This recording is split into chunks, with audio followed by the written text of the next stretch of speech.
Ellis, have you had a good evening/morning breakfast? I see a McDonald's bag in the back there.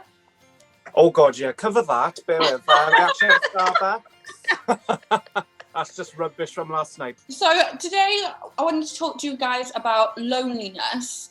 And I think it's kind of a topic that people wouldn't expect young people, calling myself young people to talk about, because when we think of loneliness, we might think of like old people sat at home on their own. But actually, apparently 1 in 4 young people have said that they feel isolated or lonely, compared to 1 in 10 people over 70. That's really surprising because, when you think of loneliness or look after old people because they could get lonely at Christmas or that kind of thing, you think of older people because you think we're always connected, wouldn't you?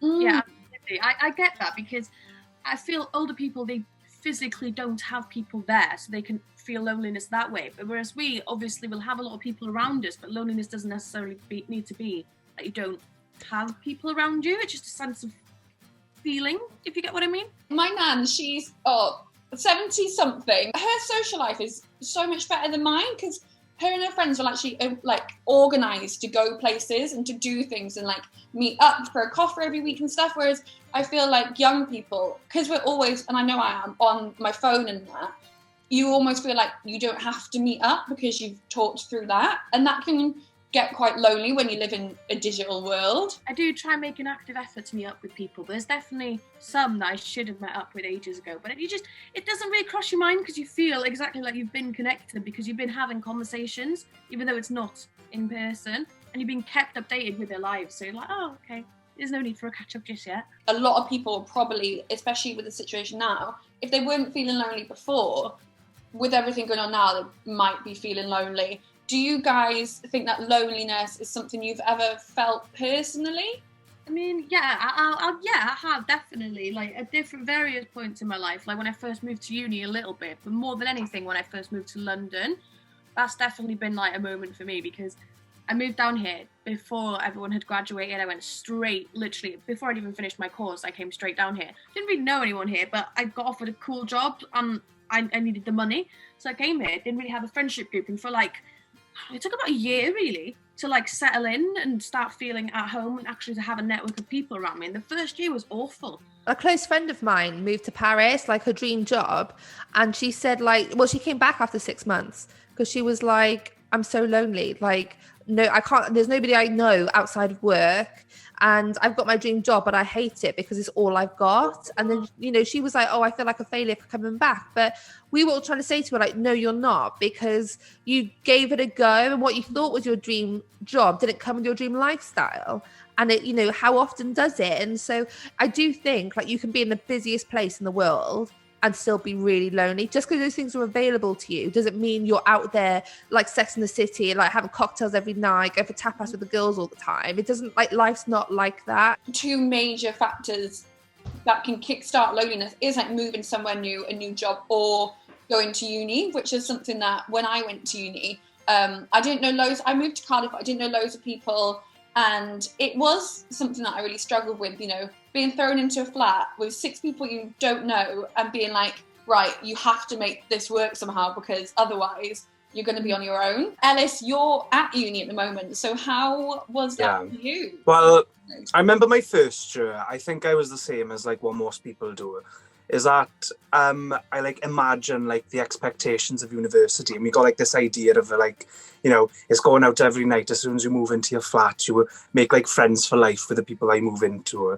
But I think with everyone, their experiences are completely different. It's with mine, I moved into my flat and I remember I didn't speak to any of my flatmates for about a month. There was literally no conversation between us all. So that was a big gut, and I was really upset about that because I was thinking, it was another thing when people move to uni, it's I'm going to university. I'm going to be a different person. I'm not going to be who I am when I'm home. So it was I was open to get to try, my new personality per se.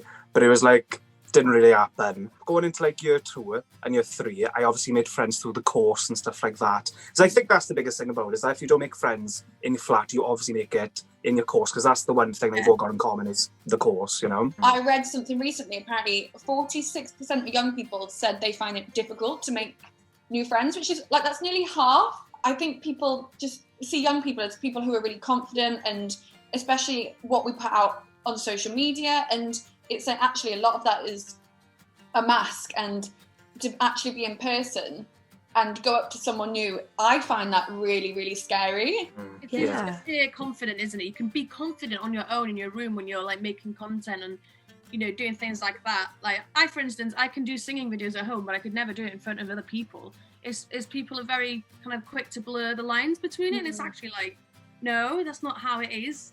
Just because you're confident online doesn't always mean that you're the same in person. It's like I've gone through my life sort of thinking like, oh, you know, tone it down. Or if you meet someone new, you got to like do like a good impression. Yeah. So I've always thought like, you know, don't be yourself just yet. Just like bring it a few steps down. But it's like, I think recently I just think, you know what? F it, just go straight to the top. I had it before. I was going through like a really tough time, and I felt lonely because there were people around me trying to help me, but nobody could actually understand what I was actually going through, because it hadn't happened to them, it happened to me. So I felt so lonely, even though I had my whole family, my friends around me trying to help me through it. I felt lonely because I was like, no one actually knows how I feel. No one knows what's going on in my head. And I think more and more of that will be happening because we're more exposed to the world now. Like, I think we're more vulnerable to the things that can hurt us because we're connected to everything in the world. And on one hand, it is fantastic that social media does connect us to everything. So that's fab. But at the same time, we are much more connected to the things that can hurt us. There's this feeling of you don't want to talk about your feelings because you feel like, you know, you should keep it all bottled up, and that can be really detrimental to your health over time.